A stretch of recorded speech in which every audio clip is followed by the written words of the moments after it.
You can create a successful fundraising event with just a little bit of planning.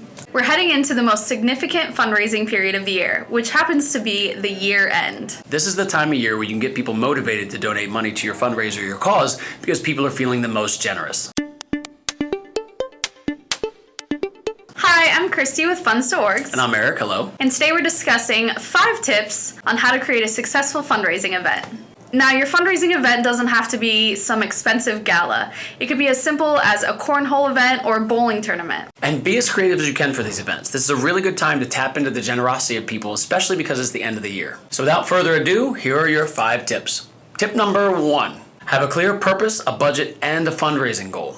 So the first thing you have to do is determine your purpose. Are you trying to raise money? Are you trying to raise awareness? Or are you trying to collect shoes for a shoe drive? By doing this, it'll help you to understand what you need and what your needs are for your event. And in that way, you can create your budget and set your goal. Make sure you think of every possible cost that you're going to have for your fundraising event. That way you can work it into your goal. Think about how much it's going to cost for your venue, how much it's going to cost for your event itself. And when you're doing your financial planning, also think about your invitations, your promotions, and anything else you might possibly need. Now that you have your budget, if it's money that you're trying to raise, make sure you roll your budget into your fundraising event. That way you know what your clear goal is. Now also don't forget you can reach out to sponsors. If you can get a sponsor to print your invitations or to donate food for your event, that actually helps a lot with your budget. Number 2, creating a host committee. To ensure the success of a fundraising event, you need volunteer help. Look to your previous volunteers first to add to your host committee, and then look beyond that, such as celebrities, local politicians, and local business owners. The purpose of your host committee is to get the word out about your event. When you recruit your host committee, think about people that will help prepare for your event,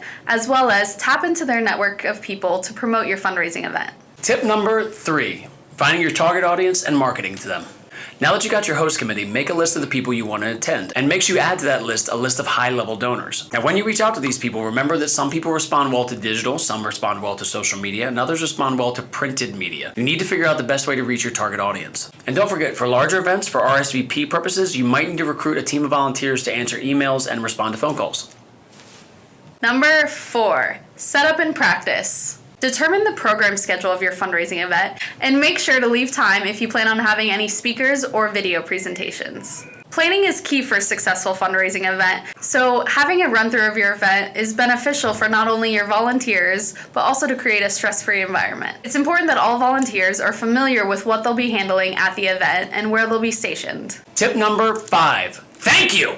Finally, number 5, the biggest one possibly, is make sure you thank everyone. On the day of your event, make sure you thank all your volunteers and your sponsors, and after the event, make sure you send out thank you notes to everyone that was involved. Doing something like this will make it way easier to do another event, and also you should thank people that help you out on your fundraiser or your shoe drive. Thank you. Thank you. We hope these 5 tips help you create a successful fundraising event. For more tips and tricks, make sure you follow us at www.funds2orgs.com/blog. Make sure to give us a like on Facebook and to subscribe to this YouTube channel. I'm Christy. And I'm Eric. And we'll see you guys next time. Bye.